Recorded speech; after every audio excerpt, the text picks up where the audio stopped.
Hello everybody, we're just going to talk a little bit about a couple of items in the news.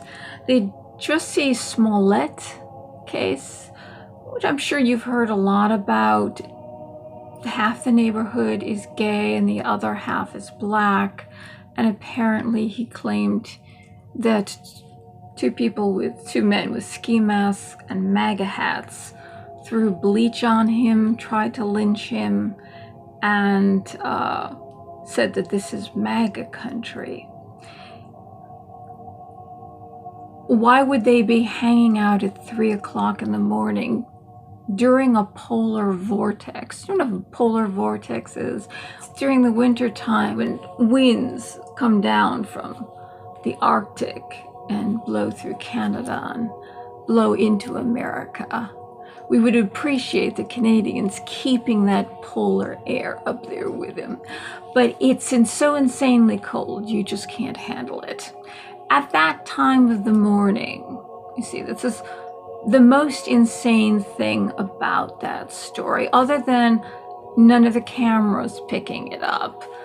Why would these people with MAGA hats and ski masks, which could, first of all, it could be anybody if they've got a ski mask on and they've got the MAGA hat. If they want to blame someone else, that's why you put a ski mask on, is you are disguising yourself as someone else, or nobody knows who you are, right? So the MAGA hat would be a part of the disguise, so right away you wouldn't be looking for anyone who actually has a MAGA hat, but someone who is a criminal that puts, what do you call it, it was like a cord that you use to hang your clothes on, right? And bleach, where would they be getting bleach in that neighborhood at that time of the morning? And that time of the morning, it's so cold during a polar vortex. You would have to be insane to be out there anyway. So people hanging out to attack somebody in that temperature is ridiculous to begin with.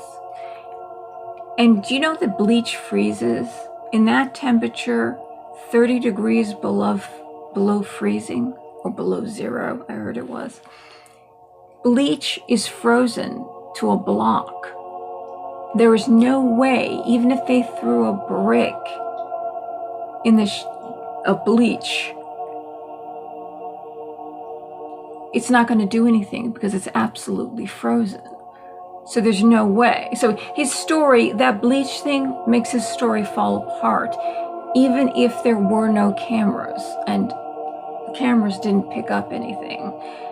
And apparently they're looking into two men that are from Nigeria that worked on the cast. They were like extras on the cast from Nigeria. So they would be, what do you call it?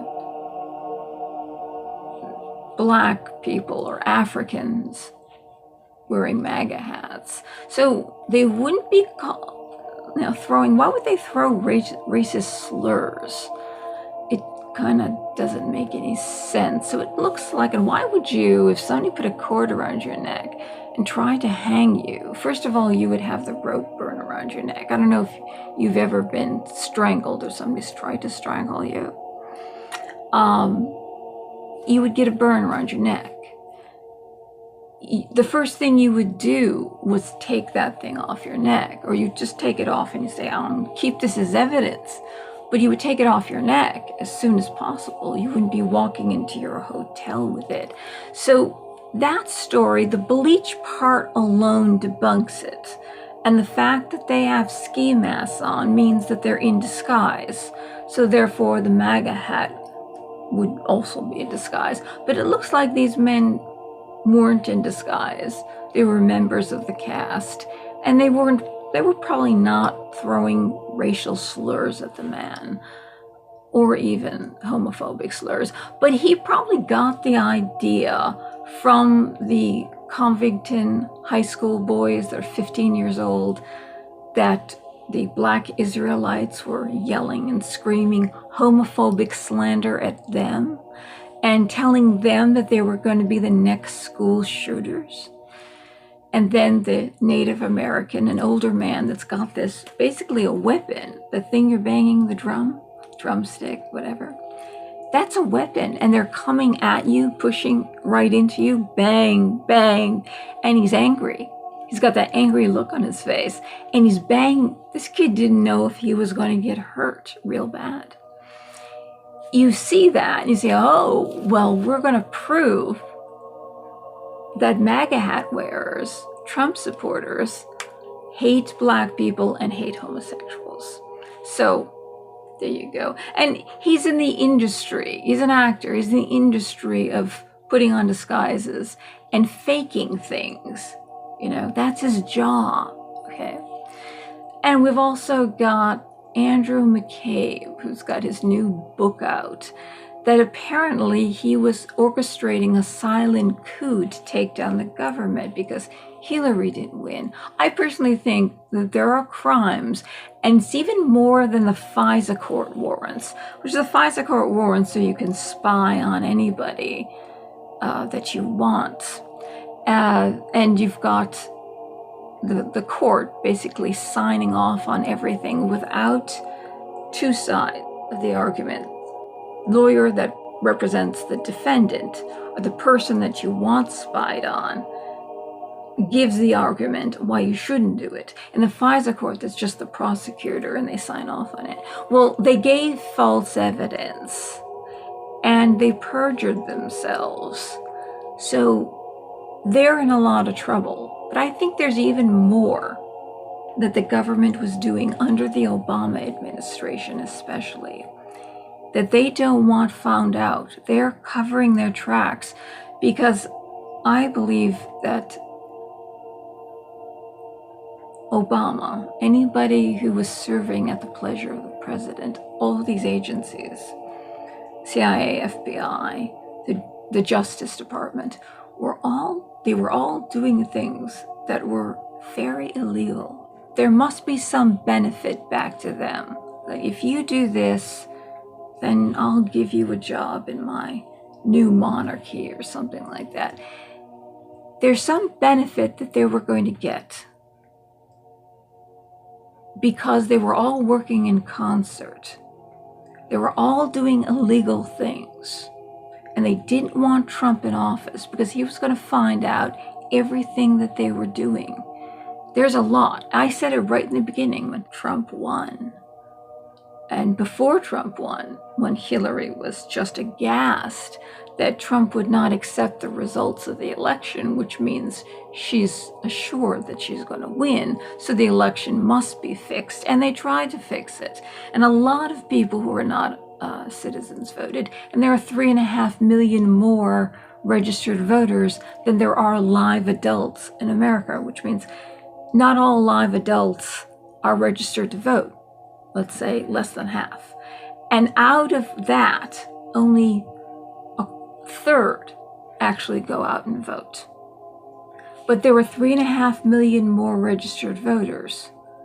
So there's a lot of people on the voter rolls that voted above and beyond the live adults that we have, including illegal aliens. So I think that this government, apart from everything we know, what Hillary did and the Clinton Foundation, how all these countries gave her money, and her job was going to be doing whatever these countries wanted because they paid her off. It was a pay-for-play scheme. And 33,000 emails, of course, which she erased, which each email is a felony. And if she got 1 year for each erased email, that would be 33,000 years in prison. But she got off on that. And then selling uranium, which is a finite resource, to Russia, which Russia's supposed to be the enemy. You use uranium to build nuclear bombs. Why she signed off on that. And creating the fake dossier, which we know that was fake. And she funneled through Fusion GPS. But I think we know about this. I think there's a lot more that we don't know that the Obama administration did. And all the people working under him were working at the pleasure of the president, were working in concert. And they were, Andrew McCabe was orchestrating a silent coup or a soft coup to take Trump out of office before Trump found out. Unfortunately, even people working in his own White House, there's over 300 positions that have not been approved by the Senate. And he's running this government, and he's actually making this country more successful, even though there are 300 people that are still waiting to be approved. He's still doing what he's doing, which is amazing. Can you imagine? They're still trying to keep him from being successful. They're still trying to take him down because they're not approving his nominations.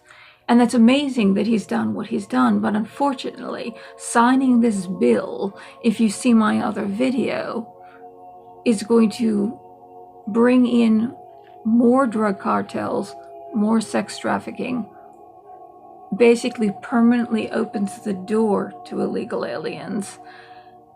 And whatever wall he's able to build, the counties, you have to appeal to the politicians of those counties, and those politicians are beholden to the people of the counties, which are all people who came over the border illegally and are now citizens. So the politicians are beholden to them, and they don't want a wall, so therefore there will be no wall. And this country is pretty much done for. But that's a little bit what's in the news, just two little things that you may or may not know about what's going on in the news. Anyway, goodbye everyone. See you next time.